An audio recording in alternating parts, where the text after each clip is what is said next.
bom dia! Vamos lá para as atividades de hoje, segunda-feira, o último dia do mês de maio. Tia Vanusa trouxe um monte de atividades divertidas para vocês. A gente vai começar com português. Tia Vanusa já pede que vocês vão lá, pega o livro de português e geografia, tá? Hoje a gente vai estudar essas duas disciplinas, português e geografia. Na disciplina de português, vocês vão abrir aí na página 33. E aí observe que na aula de hoje a gente vai recordar que a gente estudou o conto da cigarra e da formiga de duas formas, em prosa e em verso. A gente viu até outras versões para essa história, outros finais. Cada autor, quando reescreve esse mesmo conto, coloca o seu final, escolhe como quer terminar essa história, escolhe também uma nova moral para essa história. Na aula de hoje, vocês é quem são os autores. Tia Vanusa vai pedir para vocês observarem, fazer a leitura direitinho aí dessa página 33. Lá em cima diz assim, ó, hoje é aula de produção de texto e diz que vocês vão criar um outro final para a nossa fábula. Pode ser escrito em prosa ou em verso. Aí tá dizendo em dupla, mas é em dupla vocês e Deus. Vocês vão pedir inspiração a Deus para escrever um lindo texto no dia de hoje, na aula de hoje. E aí vem dizendo aí o planejamento. Claro que tudo que a gente vai fazer a gente precisa planejar, né? Então vocês vão planejar direitinho, seguindo essas orientações que está aí no livro de vocês. Vocês vão imaginar e vão criar um final, um desfecho bem diferente dos que vocês leram para a história da cigarra e da formiga. Vocês vão escrever no caderno, na disciplina de língua portuguesa. Para isso, vocês vão lembrar dessas três partes muito importantes. Tudo existe, tudo. Em tudo que a gente vai fazer tem início, tem meio e tem fim. Na nossa vida, nas nossas atividades diárias, tudo que a gente vai fazer tem início, tem meio e tem fim. Em um texto não poderia ser diferente. Se ele não tem início, meio e fim, ele fica todo atrapalhado. E aí, a gente vai pensar bem direitinho no que é que a gente vai colocar no início, o que é que aconteceu lá no início do conto. No início, as formigas estavam trabalhando. O que é que aconteceu no desenvolvimento da história? Ela estava trabalhando, de repente aparece quem? Aparece a cigarra cantando. E aí lá no final, depois do inverno todo, que a formiga tá lá bem tranquila, a cigarra chega, pede ajuda. E aí vem a melhor parte da história, o final ou o desfecho dessa história. Como é que essa história vai terminar? Quem vai escolher isso são vocês, os autores da história de hoje. Esta parte da história será criada por vocês. E aí, observe, a Tia Vanusa quando está falando, Tia Vanusa pode falar de qualquer jeito, desde que vocês compreendam. Às vezes, Tia Vanusa até usa algumas palavras da linguagem coloquial, do jeito que a gente fala no dia a dia, né? Mas quando a gente vai para a escrita, a gente precisa seguir algumas normas, que é a norma padrão. Então, eu não posso escrever do jeito que eu falo. Na escrita, eu preciso ter mais cuidado, tá bom? Eu preciso seguir algumas regras. E aí é o que vem dizendo aí no livro de vocês, na parte da escrita. Primeiro, vocês vão escolher a forma para registrar esse desfecho. Vocês vão escolher escrever em prosa ou em verso. Aí lembre-se, se vocês forem escrever em prosa, aí a prosa tem as suas características, tem o seu jeito. Na prosa, a linha é contínua, ou seja, vai escrever até o finalzinho da linha. Também não pode passar para ficar apertadinho, não. Até o final da linha, né? O final da folha, não, tá? Vocês vão ter o cuidado de fazer parágrafos. Se tem, por exemplo, 3 partes principais, início, desenvolvimento e final, aí vocês podem criar no mínimo 3 parágrafos. Um parágrafo para o início, um parágrafo para o meio, um parágrafo para o final. No mínimo, tá ok? Aí, não pode esquecer jamais da pontuação. Não pode jamais esquecer dos sinais de pontuação. É preciso que se tenha vírgula. Quando Tia Vanusa está aqui conversando com vocês, de vez em quando Tia Vanusa faz uma pausa para Tia Vanusa conseguir respirar e continuar falando, né? Na escrita, essas pausas, elas são utilizadas através da vírgula. A vírgula é uma pequena pausa. Uma grande pausa, ponto, vírgula. Quando eu paro, e aí eu vou começar a falar de outra coisa. Na fala eu faço isso, na escrita eu vou usar um ponto final. Se eu faço uma pergunta, eu vou usar um sinal de interrogação. Se eu me espanto ou falo alguma coisa assim, exclamando, eu vou usar um sinal de exclamação. Então, na nossa fala, a gente usa tudo isso. Na escrita, claro, tem que usar também para que esse texto, quando alguém for ler, ele tenha compreensão. Se vocês fizerem aí um texto sem nenhuma vírgula, aí vai mandar a foto para a tia Vanusa e a tia Vanusa vai ler. E como é que eu vou respirar? Então, eu preciso pausar. Para isso, vocês vão ter cuidado com os sinais de pontuação, tá bom? Ponto final, vírgula, exclamação se for o caso, interrogação se vocês forem colocar alguma pergunta aí no texto de vocês.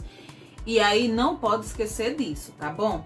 Outra coisa, a inicial tem que ser maiúscula. O inicial de uma frase, o início de uma frase, depois de um ponto, tem que ser escrito com letra maiúscula no início das frases. Se eu vou colocar o nome de alguém, eu também preciso colocar a letra maiúscula. Então, não esqueçam. Empreguem letras maiúsculas no início das frases. Tá aí no livro de vocês, tá bom? Se vocês forem escrever o texto de vocês em verso, aí também tem as características do texto em verso. Vocês precisam seguir essas características. Não há parágrafos. O texto em verso, eles são escritos em frases curtas.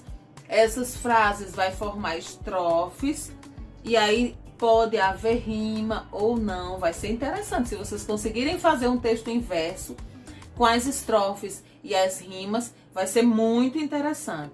Pode também haver ritmo. A gente escuta muito, por exemplo, nos cordéis, quando a gente escuta os cordéis ou então faz a leitura de um, a gente vê ritmo, a gente vê rima, a gente vê os estrofes, os versos, que é cada frase. Então, esse é o tipo de texto em verso. Vocês vão escolher, pode ser em prosa, parágrafos, e pode ser em verso, versos e estrofes, tá bom? Quando vocês terminarem de escrever o texto de vocês, aí vocês vão reler o texto produzido, vai ver se tá tudo ok, faz uma revisão bem legal. Pessoal, e tia Vanusa gostaria de conversar com vocês sobre uma novidade. Tia Vanusa gostaria de marcar uma hora pra gente se encontrar amanhã pelo Google Meet, para vocês apresentarem esses textos. O que é que vocês acham? Diga aí. Tia Vanusa vai mandar um link pelo grupo. E aí, nesse link, vocês vão entrar amanhã. Tia Vanusa vai combinar lá no grupo o melhor horário. Pode ser à noitinha, tipo 6 horas da noite de amanhã, terça-feira. Porque aí eu acho que os papais já têm que chegar em casa. Tem papais que trabalham fora, levam o celular. Tia Vanusa entende tudo isso. Amanhã, terça-feira, 6 horas da noite, a gente se encontra. E aí a gente conversa um pouquinho, mata a saudade. Tia Vanusa vai ver a carinha de todo mundo. E aí a gente apresenta esse texto bem lindo que vocês vão criar, tá bom? Vocês vão mandar, claro, a foto para tia Vanusa. De todo jeito, vocês fazem e mandam a foto para tia Vanusa. Mas aí amanhã a gente apresenta esse texto e aí a gente conversa, a gente vê como é que estão as atividades, quem tá com alguma dificuldade. Tá bom? Só pra gente olhar pra carinha uns dos outros, tá ok? Combinado? Amanhã, terça-feira, 6 da noite, a gente se encontra pelo Google Meet pra gente apresentar esse trabalho aí, tá ok? Então essa é a nossa aula de português de hoje. Agora a gente vai lá pra geografia. Na aula de geografia de hoje, vocês vão pegar o livro didático de vocês e vão abrir aí nas páginas 13 e 14. Tia Vanusa preparou alguns slides para apresentar rapidinho e explicar rapidinho o que é que vocês vão estudar em geografia. Vejam aí. Em nossa aula de geografia de hoje, estudaremos um pouquinho sobre o continente americano. Observem aí onde está o Brasil, localizado nesse continente americano. E aí onde está o Brasil no mundo? Observem aí no mapa mundi, onde está a localização do Brasil no mundo e nas Américas. As Américas, elas são divididas em três Américas, em três partes. América do Norte, América Central e América do Sul. Cada uma dessas partes é formada por vários países que abrangem grande diversidade de povos e de paisagens. E observem aí o Brasil na América do Sul, que é essa parte de baixo aí em laranja. O Brasil na América do Sul. O Brasil ocupa boa parte da América do Sul, fazendo fronteira com quase todos eles. Países sul-americanos ou países da América do Sul: Brasil, Peru, Chile, Equador, Uruguai, Paraguai, Argentina, Bolívia, Colômbia, Venezuela, Guiana, Suriname, Guiana Francesa. E aí, na nossa atividade de hoje, vocês vão estudar as páginas 13 e 14. Ler novamente esse textinho que está aí no livro de vocês da página 13. Observe o Brasil no mapa. Observa novamente o Brasil no mapa da página 14 e responde as questões 6, 7 e 8 da página 14, ok, meus amores? Então essa é a nossa aula de hoje. Vocês vão lá para português, página 33, vão produzir um lindo texto, vão reescrever, revisitar o conto da cigarra e da formiga. E aí vocês vão produzir esse texto, pode ser em verso, pode ser em prosa. Capricha, não esquece todas as regras que a gente precisa seguir para escrever um texto. Sinais de pontuação, inicial maiúsculo, capricha na letrinha, tira a foto, manda para a tia Vanusa. O nosso compromisso amanhã, 6 da noite, para a gente apresentar para os colegas, para a gente olhar uns para os outros, matar a saudade. E em geografia, vocês vão lá para a página 13 e 14. Essas serão nossas atividades de hoje. A gente vai estudar um pouquinho de geografia sobre o continente americano, que eu já falou aí nos slides quais são as atividades. Tá ok, meus amores? Então um beijão, um abraço, feliz dia. Que a gente tenha uma semana maravilhosa que está iniciando hoje. Amanhã a gente se vê, tá ok? Tchau, tchau!